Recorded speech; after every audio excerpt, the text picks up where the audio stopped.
Gold buyers, మీ కష్టాల్లో నమ్మకమైన మీ ఆత్మీయ నేస్తం.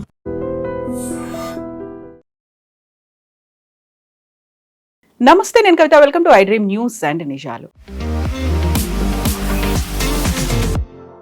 ఫిబ్రవరి 28న మరణించినటువంటి ఇరాన్ సుప్రీం లీడర్ ఖమేనీకి సంబంధించినటువంటి అంత్యక్రియల ప్రక్రియ మొదలైంది. లక్షలాదిగా తరలి వచ్చినటువంటి ఇరాన్ ప్రజలు death to America, death to Israel అనేటువంటి నినాదాలు చేశారు.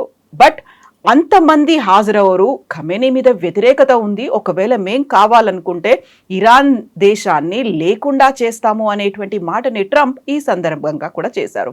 యాక్చువల్గా ఇరాన్తో పాటుగా ఇరాక్లో కూడా ఖమేనీకి సంబంధించినటువంటి అంత్యక్రియలు ఒక వారం రోజుల పాటు జరగబోతున్నాయి. దానికోసమే మేము వీకెండ్ ఆఫ్ లాగా ఇచ్చాము అని ట్రంప్ కూడా చెప్తున్నారు. ఈ అంత్యక్రియల ప్రాసెస్తో పాటుగా ట్రంప్ అండ్ ఇజ్రాయెల్ గురించి ఇరాన్ ప్రజలు ఇప్పటికీ ఎందుకలా తీవ్ర స్థాయిలో నిరసన వ్యక్తం చేస్తున్నారు. మనతో పాటుగా ఉన్నారు సీనియర్ జర్నలిస్ట్ సురేష్ కొచతిల్ గారు.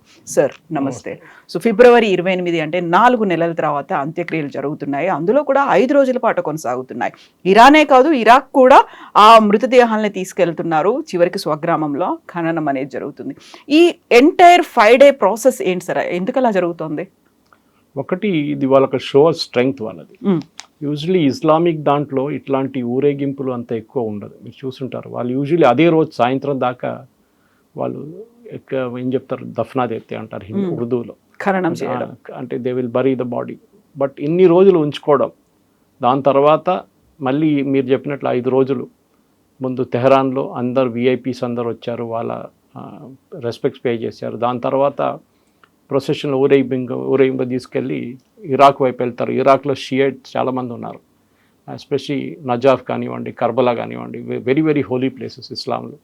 దాని తర్వాత అఫ్కోర్స్ లాస్ట్లో ఆయన హోమ్ టౌన్ అయిన మషాద్ తీసుకొచ్చి అక్కడ ఏం చెప్తారు, బరియల్ ఉంటుంది ఒఫిషియల్గా. కానీ దీంట్లో ఇప్పుడు అమెరికన్ ఛానల్స్ ఏం చెప్తున్నారంటే death to Israel, death to America అని పిలుపు రాదనుకున్నారు వీళ్ళు. కానీ and then one of the performers ఈ స్టేజ్లో వచ్చి ప్రేయర్స్ చెప్పిన ఒక ఆయన అయితే డైరెక్ట్ ట్రంప్కి ధమ్కి ఇచ్చింది, ట్రంప్ని చంపాలని చెప్పేసి. సో బహుశా ఇప్పుడు యుఎస్ ఏమన్నారు దాని గురించి. అండ్ ఇజ్రాయెల్కి చాలా క్లియర్, వాళ్ళకి ఒక గ్రీన్ సిగ్నల్ ఇస్తే వాళ్ళు ఎప్పుడో ఫినిష్ చేసేస్తుండే. అది మనకు తెలుసు కూడా, పెద్ద ప్రాబ్లం కాదు ఇజ్రాయెల్కి ఇది. కానీ ట్రంప్ చెప్పారు చాలా క్లియర్గా, ఇది చేయకూడదు, ఇప్పుడు ఉండియండి, నెక్స్ట్ ట్యూస్డే తర్వాత ఎనీవే మాటలు మనకి చర్చలు ఉంటుంది. ఈసారి ఇస్లామాబాద్లో జరగబోతుంది. చర్చలు కూడా ఎక్కడ వెళ్ళదు, దట్స్ చాలా క్లియర్. అమెరికాకి ఇప్పుడు ఒక కన్క్లూజన్కి వచ్చేసారు అమెరికన్స్, దట్ ఏం జరగదు, ఈ చర్చలు ఎక్కడికి వెళ్ళదని చెప్పి చాలా మంచి క్లారిటీ వచ్చేసింది వాళ్ళకి. కానీ అన్నిటికంటే ఇంపార్టెంట్ ఏంటంటే ఇప్పుడు ఇరాన్లోని మీరు చెప్పిన మాటకి లక్షలాది మంది తగిలి వస్తున్నారు, దానికి వచ్చి ప్రొసెషన్లో పార్టిసిపేట్ చేస్తున్నారు, మహిళలు ఉన్నారు, 3 కొడుకులు వచ్చారు, నాలుగో అయినా కనిపించట్లేదు, ఈజ్ మిస్సింగ్. బట్ మిగతా 3 వచ్చారు, వాళ్ళు కూడా ప్రేయర్స్లో పార్టిసిపేట్ చేశారు. కానీ అమెరికన్ ఛానల్స్ ఏమంటున్నారంటే, అమెరికన్ పొలిటికల్ అబ్జర్వర్ కూడా, ఇరాన్ పాపులేషన్ చూస్తే ఇది ఏం లేదు, ఇది ఒక ఈవెంట్ మేనేజ్మెంట్గా నడిపిస్తున్నారు, ఒక అమెరికాకు ఒక సిగ్నల్ పంపించడానికి దట్ ఇరాన్ ప్రజలు వీళ్ళందరూ ఎప్పుడున్న ఇరానియన్ రెజీమ్తో ఉన్నారని చెప్పేసి. మనకు గుర్తుంటుంది ఫిబ్రవరి 28 కన్నా ముందు 2 నెలలు జనవరిలో ఎస్పెషలీ ఆల్మోస్ట్ 40,000 మందిని చంపారు అక్కడ ఉన్న ఇరానియన్ రెజీమ్ ప్రొటెస్ట్లో. ఇప్పుడు అందరు అడుగుతున్నారు వాళ్ళు ఎక్కడ ఉన్నారు అని. వాళ్ళు ఉంటే కూడా బయటికి రారు కదా, ఎవరు రారు. ఉంటే కూడా వాళ్ళు ఈ బుర్కా వేసుకున్న తర్వాత ఎవరు తెలుసు, ఎవరని ఎవరికి తెలియదు కూడా. సరే, ఇప్పుడు ఒక ఏం చెప్తారు, బెనిఫిట్ ఆఫ్ డౌట్ ఇస్తున్నారు అమెరికా వాళ్ళకి. కానీ డెఫినెట్గా మార్క్డ్ అవుట్ ఉంటారు, ఎస్పెషలీ ఇరానియన్ కుద్స్ ఫోర్స్ కమాండర్ ముందున్న ఇప్పుడున్న ఐఆర్జీసీ కమాండర్ ఇన్ని రోజులు కనిపించలేదు, 4 నెలలు ఆయన ఈ వాజ్ అవుట్ ఆఫ్ సైట్, ఇప్పుడు కనిపించారు. డెఫినెట్గా ఇజ్రాయెల్ ఆయన మీద ఒక మార్క్ వేసేసి ఉంటారు, ఎక్కడి నుంచి ఎక్కడికి వెళ్తున్నారు, ఎక్కడి నుంచి మూవ్ అవుతున్నారు కనుక్కొని బహుశా ఇది ఫినిష్ చేయగానే ఆయన్ని ఫినిష్ చేసేస్తారు Israel, that is for sure. కానీ ఇప్పుడున్న పరిస్థితుల్లో ఇరాన్లో ఇప్పుడు నెక్స్ట్ 5-6 రోజులు ఏమి ఉండకూడదు. కానీ ఫ్యూచర్ ఏంటని అడుగుతున్నారు అందరు, what is going to be the future of Iran. ఎందుకంటే ఈ చర్చలు ఉండవు, ఇది ఎక్కడ విఫలమైతే డెఫినెట్గా 100%. అది ఈవెన్ ఇరానియన్స్ కూడా అంటున్నారు, it's only a stop gap arrangement. 6 నెలల కోసం మనం అమ్ముకుంటాం, ఆయిల్ అమ్ముకుంటాం, వాళ్ళు ఆయిల్ అమ్ముకుంటారు. ఇంటర్నేషనల్ ట్రేడ్లో $68 మనకు వచ్చిన ప్యాకేజ్లో వచ్చింది. ఇంటర్నేషనల్ లెవెల్లో 71 నడుస్తుంది, విచ్ ఇస్ గుడ్ ఇనఫ్. అది కాకుండా నిన్న ఒపెక్ ఏమో వాళ్ళ కెపాసిటీ ఇంకా పెంచుతున్నారు, 180,000 బ్యారెల్స్ పర్ డే పెంచుతున్నారు. దాంతో ఆయిల్ ప్రైస్ ఇంకా తగ్గుతుంది. అది ట్రంప్కి కావాల్సింది. అది ఆయనకి ఇంకేమొద్దు. మిడ్ టర్మ్ దాకానే ఇట్లా నడిపించుకుంటూ వెళ్ళి మిడ్ టర్మ్ తర్వాత బహుశా మళ్ళీ యుద్ధం మళ్ళీ మొదలు కావచ్చు.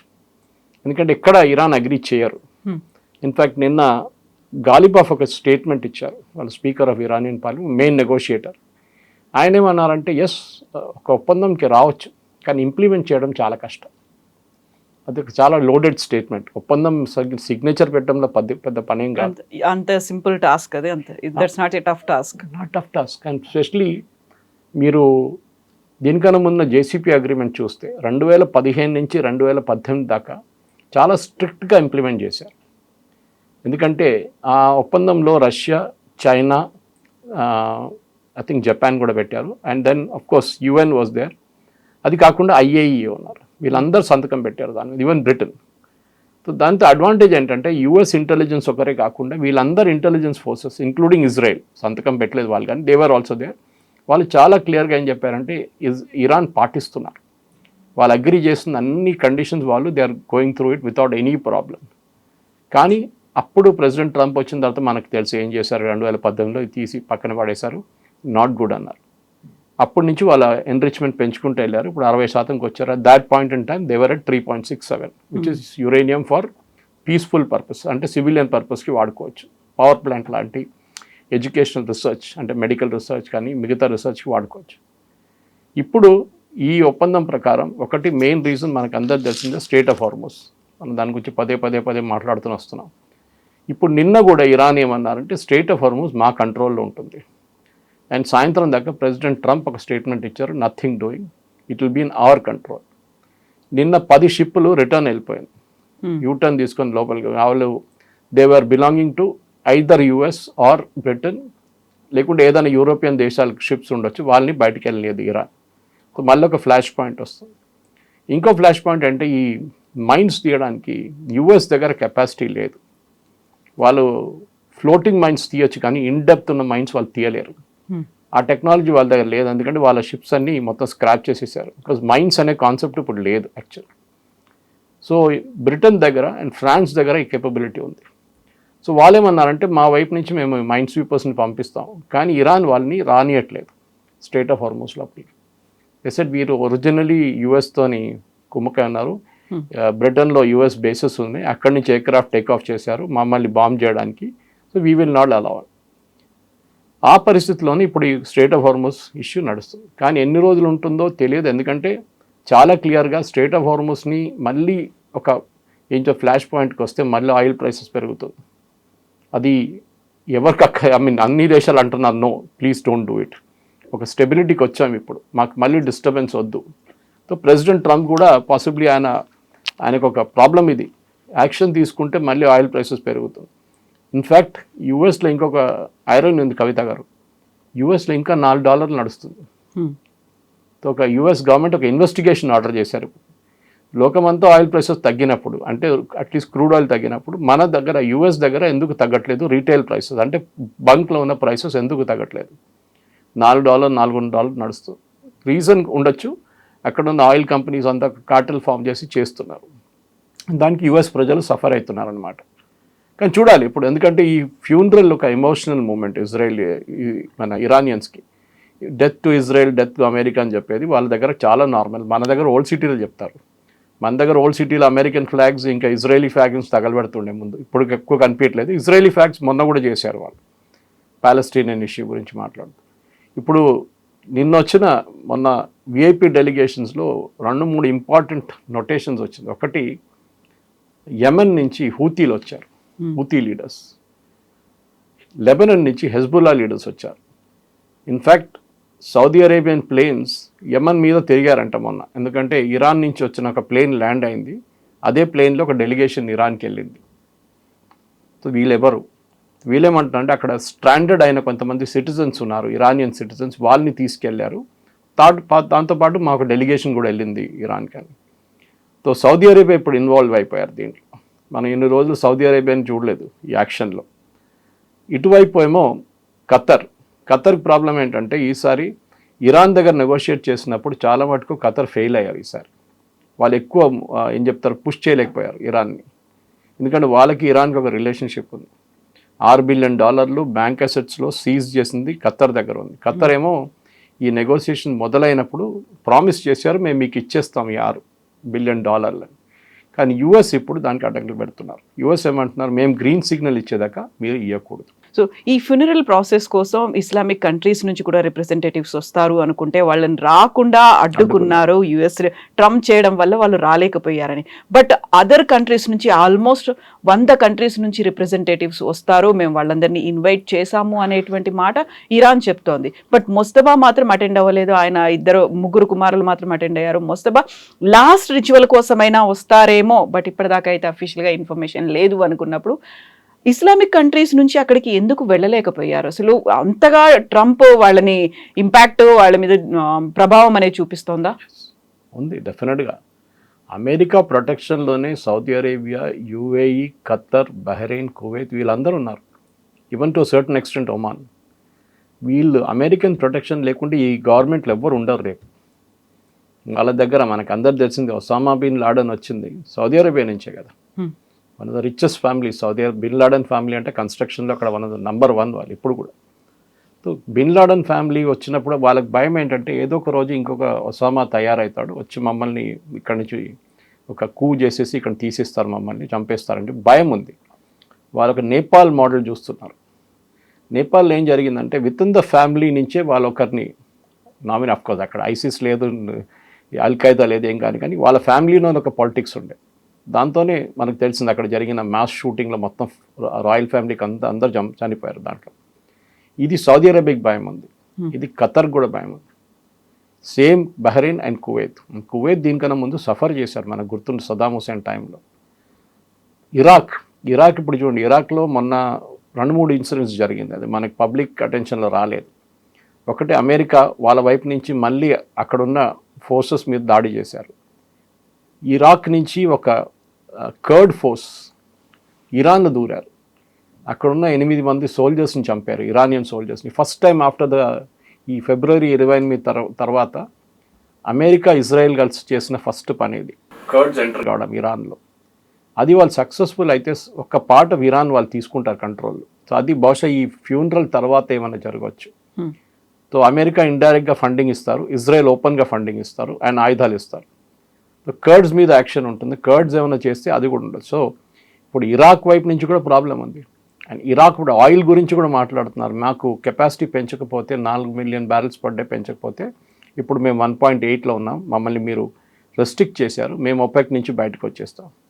సో ఇరాన్లో ఉన్న డిస్టర్బెన్స్ ఇరాక్లో కూడా కనిపిస్తుంది. ఇరాక్లో ఒక కొత్త రెజీమ్ని తీసుకురావడానికి అమెరికా ప్లాన్ చేస్తున్నారు. అక్కడ ఉన్న ఎలక్షన్ జరిగి ఒక ప్రెసిడెంట్, ప్రైమ్ మినిస్టర్ అందరూ ఎలక్ట్ అయ్యారు, కానీ వాళ్ళందరూ ఇన్ఎఫెక్టివ్గా అన్నారు. సేమ్ థింగ్ సిరియాలో నడుస్తుంది. సిరియాలో ఒక పోర్షన్కి అమెరికా ఇప్పుడు ఇజ్రాయెల్ కంట్రోల్ ఇచ్చేసారు. అక్కడ ఉన్న ప్రెసిడెంట్ మనకు తెలిసిందే, హీ వాజ్ నామ్కి ఒక X Al-Qaeda, X ISIS candidate, ఆయన ఫ్రాన్స్కి వెళ్తున్నారు ఇప్పుడు. సో ఇట్లాంటి పరిస్థితుల్లో మిడిల్ ఈస్ట్ అనేది ఒక ఫ్రాక్చర్డ్ అయిపోయింది. ఇరాన్ నుంచి బయటకు వచ్చిన ప్రాబ్లమ్స్ ఇదంతా.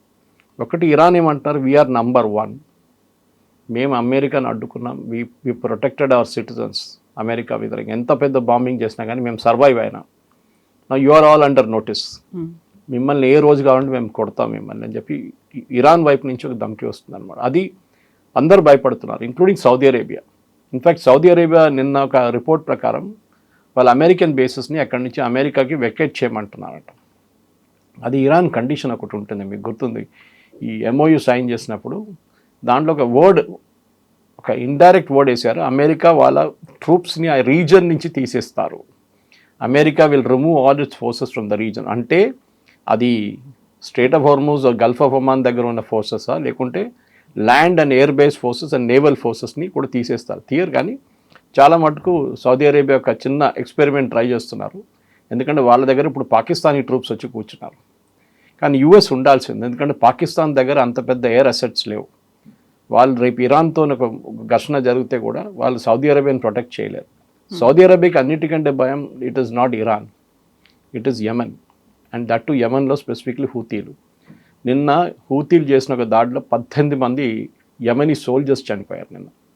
ఇది ఫస్ట్ టైం ఈ ఇరాన్ అటాక్ జరిగిన తర్వాత, February 28 తర్వాత ఫస్ట్ టైం యెమెన్లో ఒక యాక్షన్ జరుగుతుంది. అది కాకుండా నిన్న ఒక బ్రిటిష్ కమర్షియల్ షిప్ మీద నిన్న యమనీ కోస్ట్ నుంచి ఒక దాడి జరిగింది. And all probability that must be Houthis. So Houthis ఇన్ని రోజులు వాళ్ళ మసిల్స్ ఫ్లెక్స్ చేయలేదు, ఇప్పుడు సడన్గా వాళ్ళు కూడా యాక్షన్లో వస్తున్నారు. ఈ ఫ్యూనరల్ అయిన తర్వాత కవిత గారు, I think there will be ఆర్ యా పార్ అంటారు హిందీలో, అదే జరగబోతుంది అక్కడ. There will be some kind of action definitely. ఇప్పుడు ఇరాన్లో ఖమేనీతో పాటుగా 4 అదర్ ఫ్యామిలీ మెంబర్స్ చనిపోయారు. అందులో 14 month old ఒక గ్రాండ్ డాటర్ చిన్నపిల్ల ఉంది. ఖమేనీ కాఫిన్ పక్కనే కూడా ఆ పాపది పెట్టిన తర్వాత దేవర్ ఇన్ టీయర్స్, అందరూ ఒక ఎమోషనల్ అయ్యారు, అందరూ ఏడ్చారు, నిరసనలు ఇవన్నీ వచ్చాయి. ఒక రకంగా దేశమంతా అక్కడికే కదిలి వచ్చింది, లక్షలాదిగా ఉన్నారు అనుకున్నప్పుడు ట్రంప్ ఎందుకు అలా అన్నారు? ఇప్పుడు ఖమేనీ మీద బోల్డ్ అంత వ్యతిరేకత ఉంది, ఇంతమంది వస్తారని నేను అనుకోలేదు అనేది. అక్కడ ఎమోషన్స్ ఉన్నాయి, లేకుంటే ఆయనతో ఉన్నటువంటి అసోసియేషన్ అటాచ్మెంట్ దీన్ని అండర్ ఎస్టిమేట్ చేశారా? ట్రంప్ అసలు ఏమనుకున్నారు? లేదు, ట్రంప్ ఒక స్టేట్మెంట్ ఇచ్చారు, కానీ మిగతా రిపబ్లికన్ పార్టీ వాళ్ళు అట్లా అనట్లేదు. వాళ్ళు ఏమంటున్నారంటే ఇది ఈవెంట్ మేనేజ్మెంట్ చేస్తున్నారు ఇరాన్ అంటున్నారు. ప్రజల్ని తీసుకురావడంలో పెద్ద పని ఏముంది, డబ్బులు ఖర్చు పెడితే ఎవరైనా వస్తారు, లేకుంటే థ్రెట్ ఇష్యూ చేస్తే ఎవరైనా వస్తారు, వచ్చిన వాళ్ళు మళ్ళీ వస్తారు. మీకు ఎట్లా తెలుసు వచ్చిన వాళ్ళకి వస్తున్నారు, మళ్ళీ కొత్త వాళ్ళు వస్తున్నారని? ఇన్ఫ్యాక్ట్ తెహరాన్లో పెద్ద టెంట్ సిటీ వచ్చేసింది ఓవర్ నైట్. అంటే సిటీ నుంచి బయట నుంచి వచ్చిన వాళ్ళు చాలామంది, ఎందుకంటే ఇది అన్ని సిటీస్కి వెళ్ళదు కదా. ఫర్ ఎగ్జాంపుల్ ఇస్ఫహాన్కి వెళ్ళదు. సో దెన్ డెఫినెట్లీ ఇస్ఫహాన్ నుంచి వాళ్ళు ఇక్కడికి వస్తారు, మషాద్కి వెళ్తారు, లాస్ట్ వాళ్ళ హోమ్ టౌన్ అదే కదా. సో అట్లాంటి పరిస్థితుల్లో ఇరాన్లో వచ్చిన దానికి పెద్ద ఫుడ్ క్యాంప్స్ పెట్టారు అక్కడ. మొన్నటి నుంచి పెద్ద కిచెన్స్ పెట్టి అక్కడ ఒక బయట నుంచి వచ్చే వాళ్ళ కోసం ఫుడ్ తయారు చేస్తున్నారు, వాళ్ళకి టెంట్ సిటీ క్రియేట్ చేశారు. సో ఒక ఫెస్టివ్ అట్మాస్ఫియర్ అనకుండా ఒక మౌర్నింగ్ అట్మాస్ఫియర్ అది. కానీ ప్రజలు రావడం అనేది పెద్ద మన ఒక ఓటింగ్ ఒక ప్లస్ పాయింట్గా వాడుకోక్కర్లేదు ఈ రెజీమ్కి. అది వాళ్ళ హార్డ్ కోర్ ఈసి ఇరాన్లో కవిత గారు ఒక 1/3 డివిజన్ ఉంది. 1/3 ఏమో ఈ రిలీజియస్ ఫ్యానటిక్స్ ఉన్నారు చూడండి, ఈ ముల్లాలు, వాళ్ళతోనున్న క్రౌడ్ మీకు ఇప్పుడు కనిపిస్తున్నారు. ఇంకొక 1/3 ఏమో ఈ రెవల్యూషనరీ గార్డ్స్. వాళ్ళేమంటారు, మేము ఎవరితోని కలవట్లేదు, మేము ఇండిపెండెంట్గా ఉన్నాం, మేము మా డిసిషన్స్ మేమే తీసుకుంటాం. స్టేట్ ఆఫ్ హార్మోస్ కంట్రోల్ చేస్తుంది వాళ్ళే, కెషమ్ ఐలాండ్ కంట్రోల్ చేస్తుంది వాళ్ళే. మూడో గ్రూప్ ఏమో ఈ గాలిబాఫ్ కానీ ప్రెసిడెంట్ పెస్కేషియన్ కానీ ఈ అరాచి పొలిటికల్ ఎలీట్. సో మొన్న కూడా ఈ ప్రొటెస్ట్ జరిగినప్పుడు వీళ్ళు ఫస్ట్ రౌండ్ చర్చలకు వెళ్ళినప్పుడు స్విట్జర్లాండ్కి ఇరాన్లో పెద్ద గొడవ ఉండే. వీళ్ళు ఎందుకు వెళ్తున్నారు, మన సుప్రీం లీడర్స్ని చంపిన వాళ్ళ దగ్గరికి ఎందుకు వెళ్ళి మాట్లాడుతున్నారని ఫస్ట్ గ్రూప్ అబ్జెక్ట్ చేశారు. సెకండ్ గ్రూప్ ఏమనలేదు, ఫస్ట్ గ్రూప్ అబ్జెక్ట్ చేస్తారు, రిలీజియస్ గ్రూప్. కానీ రిలీజియస్ గ్రూప్, అక్కడున్న రిలీజియస్ గ్రూప్ పట్టు తక్కువైంది. ఇప్పుడు ముస్తఫా ఖమేనీ ఉన్నారంటారు, మనం ఇవాళ ఎవ్వరు చూడలేదు వాళ్ళ దగ్గర. ఇజ్రాయెల్కి తెలియకుండా ఏమి ఉండదు, let us be very clear. ఇజ్రాయెల్కి ఒక పిల్లి రోడ్ క్రాస్ చేస్తే కూడా ఇరాన్లో తెలిసిపోతుంది క్రాస్ చేసిన రోడ్ అని. వాళ్ళకి అంత దగ్గర నాలెడ్జ్ ఉంది వాళ్ళ దగ్గర.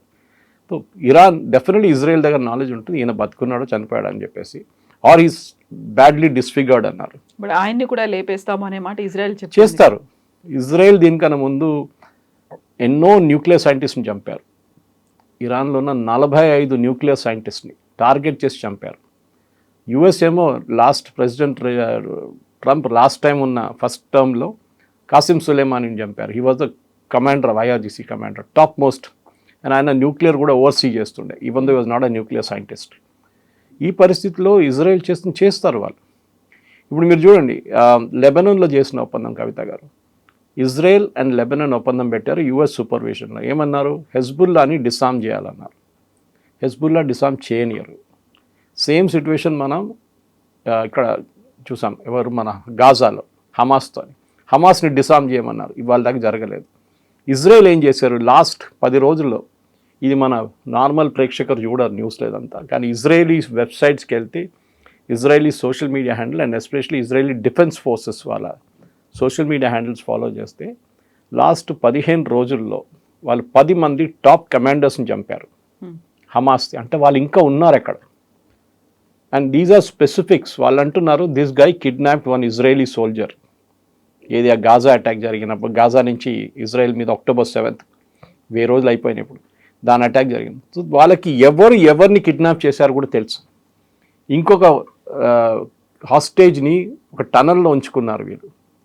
ఆ టనల్ని నిన్న సిమెంట్ వేసి క్లోజ్ చేసేస్తారు గాజాలో. ఆలోచించండి. సో అంత డెఫినెట్ ఇంటెలిజెన్స్ ఇజ్రాయెల్ దగ్గర. Mossad is ultimate. మన సిఐ కూడా పనికిరాదు దాని ముందు. సో వాళ్ళు కావాలంటే రేపు ముస్తఫా ఖమేని లేపడానికి ఎస్ పాసిబిలిటీ ఉంది, ఆయన బయట కనిపిస్తే. కానీ ఇప్పుడున్న దానికి అమెరికాకు ఒక జవాబు ఇవ్వాల్సి వస్తుంది ప్రెసిడెంట్ ట్రంప్కి. ఇదంతా అయిన తర్వాత, ఈ ఎమోషన్స్ అన్నీ అయిన తర్వాత, what is death to America, what is death to Israel అంటే మేము మీతో మాట్లాడుతున్నాం అప్పుడు కూడా మా మీద. ఇంకోటి రెండవది, వాళ్ళ వైపు ఈ ఫస్ట్ గ్రూప్ నుంచి ఒక థ్రెట్ ఉంది అమెరికాకి. మా సుప్రీం లీడర్ని చంపారు మీరు, so there should be revenge అన్నారు. రివెంజ్ అంటే ఒకటే కదా, ఇజ్రాయెల్ మీద మీరేం చేయలేరు, వాళ్ళకి తెలుసు అది, ఇరాన్ చాలా క్లియర్. చేస్తే అమెరికా మీద చేస్తారు. అదేంటి, ఏదైనా అమెరికాలో ఒక చోట్ల ఏదైనా అటాక్ జరగవచ్చు. కానీ డిపార్ట్మెంట్ ఆఫ్ హోమ్లాండ్ సెక్యూరిటీ అమెరికాలో చాలా టైట్ ఉన్నారు వాళ్ళు. ఎస్పెషల్లీ 9/11 జరిగిన తర్వాత వాళ్ళ సెక్యూరిటీ పెంచుకోవాలి. ఇవాళ దాకా వాళ్ళ సాయిల్ మీద ఒక్క టెర్రరిస్ట్ అటాక్ కూడా జరగలేదు ఆ రోజు నుంచి. దానికి మెక్సికో వాల్ ఉండొచ్చు కారణం, కెనడియన్ వైపు నుంచి బార్డర్ కాకుండా యుఎస్ ఎయిర్పోర్ట్లో ఉన్న అరైవల్స్ని చాలా స్ట్రిక్ట్గా మానిటర్ చేస్తున్నారు. ఈవెన్ వాళ్ళ దగ్గర హోమ్ గ్రౌండ్ టెర్రరిస్ట్ గ్రూప్స్ ఎవరైనా ఉంటే, ఎందుకంటే అమెరికాలో కాల్పులు అనేది చాలా కామన్, మనకు తెలిసిందే. అక్కడ గన్ కల్చర్ ఉంది ఒకటి, మనం రెగ్యులర్గా వింటుంటాం. ఆన్లైన్ మీద మంది చనిపోయారు, స్కూల్లో కాల్పులు జరిగినాయి, యూనివర్సిటీలతో కాల్పులు జరిగినాయి. చేయాలంటే ఈ ఫోర్సెస్ చేయొచ్చు. ఇరాన్లో ఉన్న కొంతమంది వాళ్ళు, అక్కడ అమెరికాలో ఉన్న వాళ్ళు ఈ అటాక్స్ చేయొచ్చు. సో నెక్స్ట్ పాసిబ్లీ ఒక 3-4 వారాల్లో ఈ ఎమోషన్స్ బయటకు వచ్చిన తర్వాత, దెన్ పాసిబ్లీ ఇరాన్ వైపు నుంచి ఏదైనా జరిగితే అమెరికా దాన్ని ఒక ఎక్స్క్యూజ్గా వాడుకుంటారు, ఇరాన్ మీద మళ్ళీ దాడి చేస్తారు. ఎందుకంటే again and again president Trump చెప్పారు చూడండి, 1 shot I can finish all this fellows, ఒకే ఒక్క షాట్ చాలని. సో అది చేస్తారు కూడా వాళ్ళు, కావాలంటే చేయొచ్చు. ఐడియల్ ఇస్ దిస్ వన్, ఈ ఫ్యూనరల్. కానీ ఇట్లాంటి ఒక ప్లేస్లో ఇంతమంది ఇంటర్నేషనల్ డెలిగేషన్ మీరు చెప్పారు చూడండి, మన దేశం నుంచి వెళ్ళారు చాలామంది. అట్లాంటి పరిస్థితుల్లో ఎస్ డెఫినెట్గా పీడీపీని ఇన్వైట్ చేశారు. PDP chief Mehbooba Mufti whose a Sunni, ఆమెను ఇన్వైట్ చేశారు. కశ్మీర్ నుంచి షియా లీడర్స్ని ఇన్వైట్ చేశారు. కానీ బీజేపీ లీడర్స్ని ఇన్వైట్ చేయలేదు. ఇరానియన్ ఎంబసీ చేశారో తెలియదు నాకు, ఓపెన్లీ అయితే లేదు. కాంగ్రెస్ లీడర్స్ని ఇన్వైట్ చేశారు. ఓకే, అంటే పొలిటికల్ అఫిలియేషన్ చాలా క్లియర్గా తెలిసిపోతుంది. కాకపోతే ఇరాన్ ఇప్పటికి కూడా భారతదేశంతో ఒక ఫ్రెండ్లీ అట్మాస్ఫియర్, ఆ నేచరే కనిపిస్తోంది కదా, మన దగ్గర రాలేదా? కరెక్టే, ఎందుకంటే మన వైపు నుంచి కూడా ఉన్నాయి, పాకిస్తాన్ వైపు నుంచి. మనకేంటి ప్రాబ్లం అంటే they become very close to Pakistan, మనకు అదొక ప్రాబ్లం ఉంది.